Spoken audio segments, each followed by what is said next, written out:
Shifting focus to US politics now, Georgia was one state that made headlines long after the 2020 US presidential elections. After voting in red for about 6 consecutive elections, Joe Biden had managed to flip the state blue. But that was by less than 12,000 votes. Till today, Donald Trump claims that the Democrats stole the election in Georgia. So with just 70 days to go for presidential elections, the swing state is back in the news, and this time for an election rule.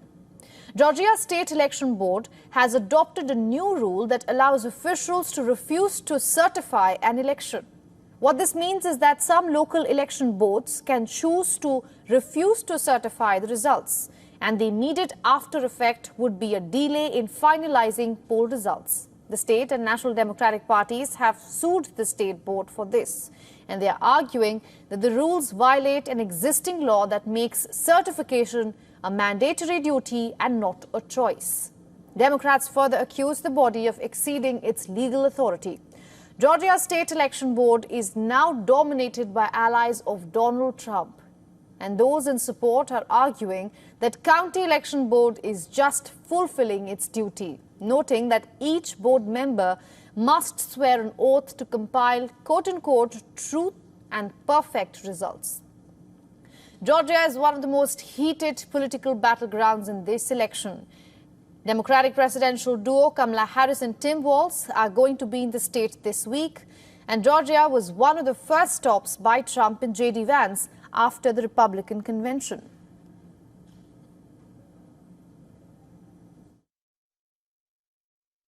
I'm J.D. Vance. I'm running for vice president this year. Okay. We're going to do 2 dozen. Okay.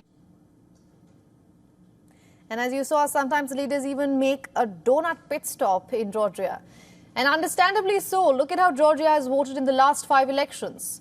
In the last election, there was just a 0.2% difference between the Democrats and the Republicans, when, as we told you, Biden flipped the state after 6 Democratic losses. In 2016, the winning margin was 5.2%.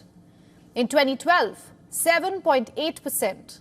In 2008, it was again 5.2%.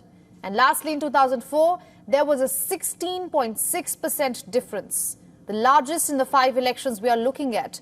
Remember, 2004 was also the same year George W. Bush won re-elections, and Georgia played an important role in that.